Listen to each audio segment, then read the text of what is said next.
Welcome back to Xylem banking. Coded blood relation കേട്ടിട്ടുണ്ടോ? ഈ ഒരു ടോപ്പിക്ക് പ്രിലിംസ് എക്സാമിനാണെങ്കിൽ നമ്മളോട് ബേസിക് ബ്ലഡ് റിലേഷൻ ക്വസ്റ്റ്യൻസ് ആയിരിക്കും ചോദിക്കുക. പക്ഷെ മെയിൻസ് എക്സാമിലേക്ക് വരുമ്പോൾ ബേസിക് ബ്ലഡ് റിലേഷൻ അല്ലെങ്കിൽ നമ്പർ ഓഫ് പേഴ്സൺസ് കൂടുതലുള്ള ക്വസ്റ്റ്യൻസ് മാത്രമല്ല, കോഡഡ് ബ്ലഡ് റിലേഷനും ചോദിക്കാറുണ്ട്. സിംഗിൾ എക്സാംസ്, അതായത് ഇപ്പൊ നമ്മളുടെ സാധാരണ എക്സാമിന് പ്രിലിംസ് ഉണ്ട്, മെയിൻസ് ഉണ്ട്, ഇന്റർവ്യൂ ഉണ്ട്. ഇപ്പൊ ലോക്കൽ ബാങ്ക് ഓഫീസർ പോലെയുള്ള എക്സാംസിന് ഒറ്റ എക്സാം മാത്രമേ ഉള്ളൂ. അവിടെ പ്രിലിംസ് മെയിൻസ് എന്നൊരു വേർതിരിവില്ല. അപ്പൊ അവിടെയും നമ്മളോട് എന്ത് ചോദിക്കാം? കോഡഡ് ബ്ലഡ് റിലേഷൻ ചോദിക്കാൻ ഇമ്പോർട്ടന്റ് ടോപ്പിക് തന്നെയാണ്. അപ്പൊ നമ്മളുടെ മെയിൻസിന്റെ ടോപ്പിക്സ് എന്തൊക്കെയാണ്, അല്ലെങ്കിൽ മെയിൻസ് എങ്ങനെ പഠിക്കണം എന്നുള്ളൊരു വീഡിയോ ഓൾറെഡി ഞാൻ ചെയ്തിട്ടുണ്ട്. നിങ്ങൾക്ക് മെയിൻസിൽ റീസണിങ്ങിന്റെ ഏതൊക്കെ ടോപ്പിക്സ് ആണ് ഡൗട്ട് ഉണ്ടെങ്കിൽ നിങ്ങൾക്ക് ആ ഒരു വീഡിയോ കാണാം. നമ്മുടെ സൈലം ബാങ്കിങ്ങിന്റെ യൂട്യൂബ് ചാനലിൽ തന്നെ ഞാൻ ഈയിടെ ചെയ്തൊരു വീഡിയോ ആണ്. അപ്പൊ നിങ്ങൾ സെർച്ച് ചെയ്ത് കഴിഞ്ഞാൽ നിങ്ങൾക്ക് അത് മനസ്സിലാകും. ഏതൊക്കെ ടോപ്പിക്സ് നമുക്ക് പഠിക്കാനുണ്ട് എന്നുള്ളൊരു കാര്യം നിങ്ങൾക്ക് ഡീറ്റെയിൽഡ് ആയിട്ട് മനസ്സിലാകും. അപ്പൊ നമുക്ക് ഇന്ന് കോഡഡ് ബ്ലഡ് റിലേഷൻ നോക്കിയാലോ? യെസ്. ഓക്കെ, അപ്പൊ നമ്മുടെ വീഡിയോയിലേക്ക് പോകുന്നതിന് മുന്നേ റീസണിങ് വിത്ത് അഞ്ജു എന്റെ പേഴ്സണൽ ടെലഗ്രാം ചാനലാണ്. അപ്പോൾ നിങ്ങൾക്ക് ഇതേപോലെയുള്ള ടോപ്പിക്സിന്റെ വീഡിയോസ് ആയിക്കോട്ടെ, ഇപ്പൊ നമ്മൾ ഇവിടെ ചെയ്യുന്ന വീഡിയോസ് ആയിക്കോട്ടെ, അല്ലെങ്കിൽ മാരത്തോണിന്റെ ഡീറ്റെയിൽസ് ആയിക്കോട്ടെ, ഡെയിലി ബേസിസിലുള്ള പ്രാക്ടീസ് ക്വസ്റ്റ്യൻസ് ആയിക്കോട്ടെ, എല്ലാം ഈ ഒരു ടെലഗ്രാം ചാനലിൽ ജോയിൻ ചെയ്താൽ നിങ്ങൾക്ക് കിട്ടുന്നതായിരിക്കും. അതേപോലെ ഡെയിലി അപ്ഡേറ്റ്സ്, ഇപ്പൊ ബാങ്ക് എക്സാം സെക്ടറിൽ നിങ്ങൾക്ക് വരുന്ന എക്സാംസ് ആയിക്കോട്ടെ, അല്ലെങ്കിൽ നിങ്ങൾക്ക് എന്തെങ്കിലും ഡൗട്ട്സ് ക്ലിയർ ചെയ്യാനായിക്കോട്ടെ, ഇപ്പൊ ഈ ഒരു ചാനലിൽ ജോയിൻ ചെയ്യുക. ബാങ്ക് എക്സാംസിനെ പറ്റിയിട്ടുള്ള കംപ്ലീറ്റ് അപ്ഡേറ്റ്സും നിങ്ങൾക്ക് എന്ത് ചെയ്യാൻ പറ്റും? ഈ ഒരു ചാനലിലൂടെ അറിയാൻ പറ്റും. Okay, yes. അപ്പോൾ നമുക്ക് കോഡഡ് ബ്ലഡ് റിലേഷനിലേക്ക് കടക്കാം. നമ്മുടെ പ്രിലിംസിന് ഒരു 6 മിസ്ലേനിയസ് ടോപ്പിക് ഉണ്ട്. ഇപ്പൊ blood relation, inequality, syllogism, direction test, ഇതിന്റെ എല്ലാ മെയിൻസിലേക്ക് വരുമ്പോൾ നമ്മളോട് coded direction, coded blood relation, coded syllogism അങ്ങനെയാണ് ചോദിക്കുക. അപ്പൊ എന്തായിരിക്കാം ഈ കോഡഡ് ബ്ലഡ് റിലേഷൻ എന്ന് പറയുക? സാധാരണ ബ്ലഡ് റിലേഷൻ ആകുമ്പോൾ നമ്മളോട് സെന്റൻസ് പറയും, അല്ലെങ്കിൽ ഇന്നാളുടെ മകനാണ് ഇന്നാള്, ഇന്നാളുടെ വൈഫാണ് ഇന്നാള് എന്ന് നമ്മളോട് സെന്റൻസ് പറയും. പക്ഷെ കോഡഡ് ബ്ലഡ് റിലേഷനിലേക്ക് വരുമ്പോൾ നിങ്ങൾക്ക് വേണ്ടി ഇവിടെ ഇപ്പൊ കാണാം, അവര് കോഡ് ആയിരിക്കും യൂസ് ചെയ്യുക. ദാറ്റ് മീൻസ് സം സിമ്പിൾസ് ആയിരിക്കും യൂസ് ചെയ്യുക. ഞാനൊന്ന് സൂം ചെയ്ത് നിങ്ങളെ കാണിക്കാം. ഇതുണ്ട് ഇവിടെ കാണിക്കുന്നത്, നോക്കിക്കേ. P at Q means P is the husband of Q. അതായത് എവിടെയെങ്കിലും P at Q എന്ന് കണ്ടാൽ അതിന്റെ മീനിങ് എന്ന് പറയുന്നത് P Qന്റെ ഹസ്ബൻഡ് ആണ്. Then P hash Q means P is the mother of Q. Then P raised to Q means P is the father of Q. P and O Q means P is the wife of Q. Then P percentage Q means P is the brother of Q. And P dollar Q means P is the daughter of Q. അപ്പോ ഇവിടെ എല്ലാം ആദ്യം ശ്രദ്ധിക്കേണ്ട ഒരു കാര്യം എന്താണെന്നറിയാവോ? നമ്മൾ alignment ശ്രദ്ധിക്കണമെന്ന് ഞാൻ എപ്പോഴും പറയും. ഫോർ എക്സാമ്പിൾ, ഇവിടെ എല്ലാം P ആണ്, ഇവിടെ എല്ലാം Q ആണ്, അല്ലെ? അപ്പൊ അതേപോലെ ഇവിടെയും എല്ലാം ആദ്യം P ആണ്, ഇവിടെയും എല്ലാം Q ആണ്. നിങ്ങൾ വിചാരിക്കും ഞാൻ ഇതെന്തിനായി എടുത്തു പറയുന്നതിന് കാരണമുണ്ട്. ഇങ്ങനെ മാത്രമല്ല നമ്മളോട് ചോദിക്കാൻ സാധ്യത. സംടൈംസ് ഇങ്ങനെ പറയാം, സംടൈംസ് നമ്മളോട് പറയാം അവര് P at Q means Q is the husband of P, ഇങ്ങനെ തിരിച്ചു പറയാം. അത് എല്ലാത്തിന്റെയും തിരിച്ചു പറയാം, അല്ലെങ്കിൽ ഒന്നിടവിട്ടും പറയാം. അത് വളരെയധികം ശ്രദ്ധിച്ചോണം. ഇവിടെ ഇപ്പൊ ആ ഒരു പ്രശ്നം ഇല്ല. ഇവിടെ എല്ലാം എന്താണ്? സെയിം അലൈൻമെന്റ് തന്നെയാണ് വന്നേക്കുന്നത്. നടുക്കത്തെ സിമ്പൽ മാത്രം നോക്കിയാൽ മതി. ആദ്യത്തെ ആള് രണ്ടാമത്തെ ആളുമായിട്ടുള്ള റിലേഷൻ ഇന്നതാണ് എന്നാണ് പറഞ്ഞേക്കുന്നത്. ഓക്കെ, അപ്പൊ ഇവിടെ നമ്മളോട് ചോദിച്ചിട്ടുള്ളത് ഇതൊരു മെമ്മറി ബേസ്ഡ് ക്വസ്റ്റ്യൻ, അതായത് കഴിഞ്ഞ SBI ക്ലർക്ക് മെയിൻസിന് ചോദിച്ചിട്ടുള്ള റിയൽ ക്വസ്റ്റ്യൻ ആണ് ഇത്. അപ്പൊ നിങ്ങൾക്ക് മനസ്സിലാകും ഏത് ലെവലിലാണ് എക്സാമിന് ചോദിക്കുന്നത് എന്നുള്ള ഒരു ഐഡിയ നിങ്ങൾക്ക് കിട്ടും. അപ്പോൾ ഫസ്റ്റ് ഓഫ് ഓൾ നിങ്ങൾ ഒരു കാര്യം ചെയ്യുക, ഇതൊന്ന് പോസ് ചെയ്യുക, എന്നിട്ട് ഈ ക്വസ്റ്റ്യൻ തനിയെ ചെയ്യാൻ ശ്രമിക്കാം. ഞാൻ എപ്പോഴും, നിങ്ങൾ എൻ്റെ വീഡിയോ കണ്ടിന്യൂസ് ആയി കാണുന്ന ഒരാൾക്കാണെങ്കിൽ ഉറപ്പായിട്ടും അറിയാം, ഞാൻ ഏത് ക്വസ്റ്റ്യൻ, അത് പസിൽസ് ചെയ്യിച്ചാലും മിസ്ലേനിയസ് ചെയ്യിച്ചാലും ഏത് ചെയ്യിച്ചാലും ആദ്യം ഞാൻ എപ്പോഴും നിങ്ങളോട് പറയുന്ന ഒരു കാര്യമാണ്, തനിയെ നിങ്ങൾ അതൊന്ന് ചെയ്ത് നോക്കണം. എന്നിട്ട് മാത്രമേ ഞാൻ പറയുന്നത് ശ്രദ്ധിക്കാവൂ. മീൻസ് ഞാൻ പറയുന്ന എക്സ്പ്ലനേഷൻ നിങ്ങൾ നോക്കാവൂ. കാരണം നിങ്ങൾക്ക് എങ്ങനെയാ ചെയ്യാൻ പറ്റിയത്? നിങ്ങൾ ചിന്തിച്ച ഒരു രീതി ആയിരുന്നോ കറക്റ്റ്? അല്ലെങ്കിൽ ചെയ്തു വന്ന സമയത്ത് എവിടെയെങ്കിലും സ്റ്റക്കായിട്ടുണ്ടാകും, അല്ലെങ്കിൽ ഞാൻ സ്റ്റക്കായ പോയിന്റ് എവിടെയാണ്, ഇവിടുന്ന് ആ സ്റ്റക്കായ പോയിന്റിൽ നിന്ന് മുന്നോട്ടേക്ക് എങ്ങനെയാണ് പോകേണ്ടത്? ഈ വക കാര്യങ്ങൾ നമുക്ക് നന്നായിട്ട് മനസ്സിലാകുക ഒരു തവണ നമ്മൾ ഇത് സ്വയം ചെയ്ത് നോക്കിയിട്ടായിരിക്കും. ഓക്കെ, അപ്പൊ കുഴപ്പമില്ലല്ലോ. അപ്പൊ ഇതൊന്ന് ഫസ്റ്റ് ഓഫ് ഓൾ നിങ്ങളൊന്ന് ചെയ്ത് നോക്കുക, അതിനുശേഷം ഞാൻ എക്സ്പ്ലെയിൻ ചെയ്യാം. ഓക്കെ, അപ്പോ ഇത് നിങ്ങൾ വരച്ച് സ്വയം നോക്കിയിട്ടുണ്ടായിരിക്കും എന്ന് കരുതുന്നു. അപ്പൊ നമുക്കൊന്ന് നോക്കാം ഇവിടെ എന്താ പറഞ്ഞിട്ടുള്ളത് എന്നുള്ളൊരു കാര്യം നമുക്ക് ഡീറ്റെയിൽഡ് ആയിട്ട് നോക്കാം. അപ്പൊ ആദ്യം ഇവിടെ 3 സ്റ്റേറ്റ്മെന്റ് ആണ് കൊടുത്തിട്ടുള്ളത്. 3 സ്റ്റേറ്റ്മെന്റ് ആണ് കൊടുത്തിട്ടുള്ളത്. അപ്പൊ നമുക്കൊന്ന് നോക്കാം ഇവിടെ എന്താണ് പറഞ്ഞിട്ടുള്ളത്. Which of the following is true if the given expression is true എന്നാണ് പറഞ്ഞേക്കുന്നത്. ഈ തന്നിരിക്കുന്ന എക്സ്പ്രഷൻ ട്രൂ ആണ് എന്നുണ്ടെങ്കിൽ ഇതിൽ ഏതാണ് നമുക്ക് ട്രൂ ആയിട്ടുള്ളതെന്നാണ് ഇവിടെ കണ്ടെത്തേണ്ടത്. അപ്പൊ തന്നിരിക്കുന്നതിനെ നമ്മൾ എന്ത് ചെയ്യണം? ഫിഗർ ആയിട്ട് കൺവേർട്ട് ചെയ്യണം. ബ്ലഡ് റിലേഷൻ എന്ന് പറയുമ്പോൾ തന്നെ നമ്മൾ തന്നിരിക്കുന്ന സെന്റൻസസിനെ പിക്ചർ ആക്കി കൺവേർട്ട് ചെയ്തിട്ടാണ് ക്വസ്റ്റ്യൻ സോൾവ് ചെയ്തിട്ടുണ്ടായിരുന്നത്. ഓർക്കുന്നുണ്ടോ?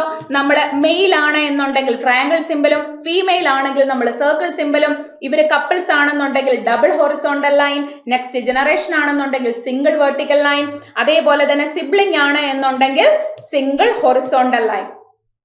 ഈ ഒരു രീതിയിലാണ് നമ്മൾ ഫിഗർ വരച്ചിട്ടുണ്ടായിരുന്നത്. ഇതെല്ലാം നിങ്ങൾക്ക് അറിയാമെന്ന് കരുതുന്നു. അറിയാത്ത ആരെങ്കിലും ഉണ്ടെങ്കിൽ ബേസിക് ബ്ലഡ് റിലേഷന്റെ വീഡിയോ ഓൾറെഡി ഞാൻ ചെയ്തിട്ടുണ്ട്, അത് നിങ്ങൾ കാണുക. മേ ബി തുടക്കക്കാരുണ്ട്, ആദ്യമായിട്ടാണ് ഇത് കാണുന്നതെന്നുണ്ടെങ്കിൽ ആ ഒരു വീഡിയോ കാണുക. അപ്പൊ ബേസിക് ബ്ലഡ് റിലേഷൻ മനസ്സിലായാലേ കോഡഡ് ബ്ലഡ് റിലേഷനിലേക്ക് വരുമ്പോൾ നിങ്ങൾക്ക് ചെയ്യാൻ പറ്റുള്ളൂ. ഇതേപോലെ തന്നെ നമ്മൾ എന്ത് ചെയ്യണം? ഇതിനെ ഫിഗറിലേക്ക് കൺവേർട്ട് ചെയ്യണം. സോ ഫസ്റ്റ് ഓഫ് ഓൾ എന്താ തന്നേക്കുന്നേ? D@C$E. ഇത് ഞാൻ ഓൾറെഡി പറഞ്ഞു, മെമ്മറി ബേസ്ഡ് ക്വസ്റ്റ്യൻ ആണ്. അതായത് നമ്മുടെ SBI ക്ലർക്ക് മെയിൻസിന് ചോദിച്ചിട്ടുള്ള റിയൽ ക്വസ്റ്റ്യൻ ആണ്. അപ്പൊ നിങ്ങൾക്ക് നന്നായിട്ട് അറിയാൻ പറ്റും ഏതാണ് റിയൽ ക്വസ്റ്റ്യൻ, അല്ലെങ്കിൽ എക്സാമിന് ചോദിക്കുന്ന ലെവൽ ഏതാണെന്നുള്ളത് നിങ്ങൾക്ക് റിയൽ ആയിട്ട് മനസ്സിലാകാൻ വേണ്ടിയിട്ടാണ് മെമ്മറി ബേസ്ഡ് ക്വസ്റ്റ്യൻസ് ചെയ്യിപ്പിക്കുന്നത്. അപ്പൊ ഇവിടെ നോക്കിക്കേ, D@C$E. First of all D@C എന്നാണ്. ഇവിടെ അറ്റ് എന്ന് പറഞ്ഞാൽ എന്താണ്? ഇവിടെ ഒന്ന് ശ്രദ്ധിച്ചേ. P@Q means P is the husband of Q. That means D@C means D is the husband of C. അപ്പൊ എനിക്ക് പറയാം ഡി എന്ന് പറയുന്നത് സിയുടെ ഹസ്ബൻഡ് ആണ്. ഹസ്ബൻഡ് എന്ന് പറയുമ്പോൾ എനിക്ക് ഓട്ടോമാറ്റിക്കലി മനസ്സിലായി ഡിയുടെ ജെൻഡർ എന്ന് പറയുന്നത് മെയിൽ ആണെന്നും സിയുടെ ജെൻഡർ ഫീമെയിൽ ആണെന്നും മനസ്സിലായി.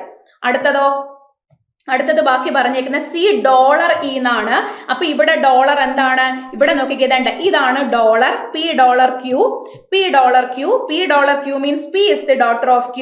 അപ്പൊ ഇവിടെ $C എന്ന് പറഞ്ഞാൽ C എന്ന് പറയുന്നത് ഇയുടെ ഡോട്ടർ ആണ്. സി ഇയുടെ ഡോട്ടർ ആണ് എന്ന് പറയുമ്പോൾ എനിക്ക് സിയുടെ ജെൻഡർ അറിയാം, പക്ഷെ ഇയുടെ ജെൻഡർ അറിയത്തില്ല. ഈ വേണമെങ്കിൽ മദറും ആകാം ഫാദറും ആകാം. ഫസ്റ്റ് ഇതേണ്ട ഈ ഒരൊറ്റ സെന്റൻസ് മാർക്ക് ചെയ്ത് കഴിഞ്ഞപ്പോൾ ഇത്രയും മാത്രമാണ് എനിക്ക് കിട്ടിയത് ഈ ഒരു സ്റ്റേറ്റ്മെന്റ് മാർക്ക് ചെയ്തപ്പോ. അപ്പൊ അടുത്ത സ്റ്റേറ്റ്മെന്റ് ഏതെടുക്കണം? ഇതിന്റെ അകത്തിലുള്ള ആൽഫബറ്റ്സ് വരുന്ന സ്റ്റേറ്റ്മെന്റ് എടുക്കുന്നതാണ് നമുക്ക് വളരെ പെട്ടെന്ന് കണക്ട് ചെയ്യാനായിട്ട് എളുപ്പം. ഇത് അത്യാവശ്യം എളുപ്പമാണ്. അവിടെ ദണ്ട ഇ പറഞ്ഞിട്ടുണ്ട്. നമ്മുടെ ഫസ്റ്റ് സ്റ്റേറ്റ്മെന്റിലും ഇ ഉണ്ടായിരുന്നു, ദണ്ട സെക്കൻഡ് സ്റ്റേറ്റ്മെന്റിലും എന്തുണ്ട്? ഇ ഉണ്ട്. ഓക്കെ, അപ്പൊ ഇവിടെ നോക്കിക്കേ, എസ് ആൻഡ് ഇ. അപ്പോ എസ് ആൻഡ് ഇ എന്താണ്? ഇവിടെ ആൻഡ് എന്ന് പറഞ്ഞാൽ P is the wife of Q, അതായത് പി ആൻഡ് ക്യൂ എന്ന് പറഞ്ഞാൽ P is the wife of Q. തിരിച്ച് അലൈൻമെന്റ് വരുന്നുണ്ടോ എന്നുള്ളത് എപ്പോഴും നിങ്ങൾ ശ്രദ്ധിച്ചോണം. ഫോർ എക്സാമ്പിൾ, ഇവിടുത്തെ കേസിൽ ക്യൂവും ഇവിടുത്തെ കേസിൽ പിയും ആയിരുന്നെന്നുണ്ടെങ്കിൽ Q is the wife of P എന്ന് വന്നേനെ. അപ്പൊ അലൈൻമെന്റ് കറക്റ്റ് ആണോ എന്ന് എപ്പോഴും നോക്കിക്കോണം. ഇവിടെ എല്ലാവരുടെയും അലൈൻമെന്റ് സെയിം ആണ്, സോ പ്രശ്നമില്ല. സോ പി ആൻഡ് ക്യൂ, അപ്പൊ P is the wife of Q. അപ്പൊ ഇവിടെ എനിക്ക് എന്ത് പറയാം? S is the wife of E. ഇയുടെ വൈഫ് ആണെന്ന് പറയുമ്പോ ഇ എന്തായി? മെയിലായി. അപ്പം S is the wife of E directly കൊടുത്തു. ഇനി ഇ റേസ് ടു വൈ. ഇവിടെ റേസ് ടു എന്ന് പറഞ്ഞാൽ ഫാദർ ആണ്. ഇവിടെ നോക്കിക്കേ, ഇതേണ്ട P raise to Q means P is the father of Q. അപ്പൊ E raise to Y means E is the father of Y. ഈ വൈയുടെ ഫാദർ ആണ് എന്ന് പറയുമ്പോ സിയും വൈയും എന്താണെന്ന് എനിക്ക് പറയാം? സിബ്ലിങ്സ് ആണെന്ന് പറയാം. വേറെ കാര്യമൊന്നുമില്ല. ഇനിയോ അതേ സ്റ്റേറ്റ്മെന്റിൽ ലാസ്റ്റ് വന്നേക്കുന്നത് y#x എന്നാണ്. ദാറ്റ് മീൻസ് ഹാഷ് ഇവിടെയാണ്. P#Q means P is the mother of Q. Then നോക്കിക്കേ, P is the mother of Q. P#Q means P is the mother of Q. അപ്പൊ y#x is means Y is the mother of X. Y എന്ന് പറയുന്നത് എക്സിന്റെ mother ആണ്. പക്ഷെ അപ്പോഴും എനിക്ക് എക്സിന്റെ ജെൻഡർ എന്താന്ന് അറിയില്ല. ലാസ്റ്റ് നോക്കിക്കേ, J at Y. അറ്റ് എന്ന് പറഞ്ഞാൽ P@Q means P is the husband of Q ആണെങ്കിൽ J at Y means J is the husband of Y. വൈയുടെ ഹസ്ബൻഡ് ആണ് ആരെന്ന് പറയുന്നത്? J എന്ന് പറയുന്നത്. That's it. ഇത്രയേ ഉള്ളൂ ഫിഗർ. ഇത്രയും വരച്ചു കഴിഞ്ഞപ്പോഴത്തേക്കിന് എനിക്ക് എക്സിന്റെ ജെൻഡർ എന്താണെന്ന് കിട്ടിയിട്ടില്ല. ബാക്കി എല്ലാവരുടെയും ജെൻഡർ കിട്ടിയിട്ടുണ്ട്. ഇനി നമുക്ക് ക്വസ്റ്റ്യൻ നോക്കിയാലോ. Which of the following is true if the given expression is true? ഈ തന്നിരിക്കുന്ന സ്റ്റേറ്റ്മെന്റ് എല്ലാം ട്രൂ ആണെങ്കിൽ ഈ താഴെ തന്നിരിക്കുന്നതിനകത്തില് ഏതാണ് കറക്റ്റ് ആയിട്ടുള്ളതെന്നാണ് നമ്മൾ കണ്ടെത്തേണ്ടത്. ഓക്കെ, അപ്പൊ ഇവിടെ നോക്കിക്കേ, C is the son of E. ഈയുടെ സൺ ആണോ സി? ഇവിടെ നോക്കിക്കേ, C is the son of E. C is the son of E. ഈയുടെ സൺ ആണോ സി? അല്ലല്ലോ. നോക്കിക്കേ, ഇവിടെ ഞാൻ നോക്കിയപ്പോഴത്തേക്കിന് സി എന്ന് പറയുന്നത് എന്താണ്? Daughter. C is the son of E അല്ല, C is the daughter of E ആ. സോ ഫസ്റ്റ് എനിക്ക് എന്ത് പറയാം? തെറ്റാണെന്ന് പറയാം. ഓക്കെ, അടുത്തതോ? J is the father of X. J എന്ന് പറയുന്നത് എക്സിന്റെ ഫാദർ ആ, കറക്റ്റ് അല്ലേ? ജെ എന്ന് പറയുന്നത് എക്സിന്റെ ഫാദർ ആണ്, കറക്റ്റാ. എക്സ് എന്ന് പറയുന്നത് ഡോട്ടർ ആണോ സൺ ആണോ എന്ന് അറിയത്തില്ല, ബട്ട് ജെ എന്ന് പറയുന്നത് എക്സിന്റെ ഫാദർ ആണ്. J is the father of X, കറക്റ്റാ. സെക്കൻഡ് വൺ കറക്റ്റാ. അടുത്തതോ? S is the mother of Y. S is the mother of Y.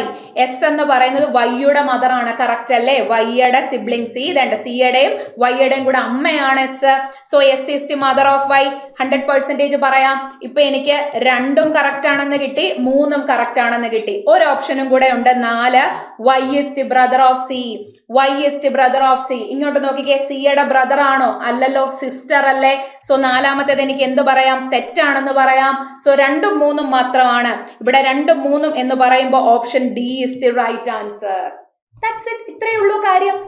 തന്നിരിക്കുന്ന ഈ സ്റ്റേറ്റ്മെന്റിനെ ഇവര് പറഞ്ഞിരിക്കുന്ന കോഡ് യൂസ് ചെയ്ത് കൺവേർട്ട് ചെയ്ത് ആൻസർ കണ്ടെത്തണം. That's it. നന്നായിട്ട് മനസ്സിലായോ നിങ്ങൾക്ക്? ഇത് റിയലി SBI ക്ലർക്ക് മെയിൻസിന് ചോദിച്ചിട്ടുള്ള ക്വസ്റ്റ്യൻ ആയിരുന്നു. അപ്പൊ നിങ്ങൾക്ക് നന്നായിട്ട് മനസ്സിലായി എന്ന് കരുതുന്നു. ഓക്കെ, അപ്പൊ ക്ലിയർ അല്ലേ ഇത്രയും കാര്യങ്ങൾ? All of you. ഇതാണ് നമ്മുടെ കോഡഡ് ബ്ലഡ് റിലേഷൻ. അപ്പൊ നിങ്ങൾക്ക് ഇനി മേ ബി നിങ്ങൾക്ക് എന്തെങ്കിലും ഡൗട്ട്സ് ഇതിൻ്റെ അകത്തിൽ ഉണ്ടായിട്ടുണ്ടായിരിക്കും. ഇതിപ്പോൾ ജസ്റ്റ് നമ്മൾ ബേസ് ക്വസ്റ്റ്യൻ ആണ് ചെയ്തിട്ടുള്ളത്. ഇത് റിയലി ചോദിച്ചതാണ്. ഇതേപോലെ തന്നെ അലൈൻമെന്റ് നേരെ തല തിരിച്ച് ചെയ്യാം. അതായത് ഇവിടെയെല്ലാം നിങ്ങൾ ഇതൊന്ന് ട്രൈ ചെയ്ത് നോക്കുക. ഇതിന്റെ ക്വസ്റ്റ്യൻ തന്നെ നിങ്ങളൊന്ന് ആൻസർ കിട്ടുമെന്ന് അറിയില്ല, ജസ്റ്റ് നിങ്ങൾക്ക് മനസ്സിലാകാൻ വേണ്ടിയിട്ടാണ്. അതായത് ഇവിടെ എല്ലാം പി ആണ്, ഇവിടെ എല്ലാം ഇപ്പൊ ക്യൂ ആ പറഞ്ഞേക്കുന്നത്. അറ്റ് ദ സെയിം ടൈം ഇവിടെ എല്ലാം പിയും ക്യൂവും എടുത്താൽ എങ്ങനെ ചെയ്യും? ഒന്നുമില്ല, നേരെ റൈറ്റ് ടു ലെഫ്റ്റ് എടുത്ത് ചെയ്താൽ മതി. സംടൈംസ് കുറച്ച് മിക്സ് ചെയ്ത് തരും. അതായത് P is the husband of Q, ഇവിടെ ചിലപ്പോൾ Q is the mother of P, തിരിച്ചും അലൈൻമെന്റ് തരാം. അത് നിങ്ങളൊന്ന് ശ്രദ്ധിച്ചോണം. ഓക്കെ, അപ്പോൾ നന്നായിട്ട് മനസ്സിലായോ എന്നുള്ളത് ഉറപ്പായിട്ടും നിങ്ങൾ കമന്റ് ചെയ്യുക. എന്തെങ്കിലും ഡൗട്ട്സ് ഉണ്ടെങ്കിൽ ഉറപ്പായിട്ടും ചോദിക്കുക. ഇതേപോലെയുള്ള നിങ്ങൾക്ക് വീഡിയോസുമായിട്ട് ഞാൻ വീണ്ടും വരുന്നതായിരിക്കും. നിങ്ങൾക്ക് ഏതെങ്കിലും സ്പെഷ്യൽ വീഡിയോസ് അല്ലെങ്കിൽ ഏതെങ്കിലും ഒരു ടോപ്പിക്സിന്റെ വേണം എന്നുണ്ടെങ്കിൽ ഉറപ്പായിട്ടും താഴെ കമന്റ് ചെയ്യുക. നിങ്ങളുടെ ഓരോ കമന്റ്സും നമ്മളെ സംബന്ധിച്ച് ഏറ്റവും വാല്യുബിൾ ആയിട്ടുള്ള ഒരു ഫീഡ്ബാക്ക് ആണ്. സോ നമുക്ക് വീണ്ടും ഒരു വീഡിയോയിൽ കാണാം. Wish you all the best.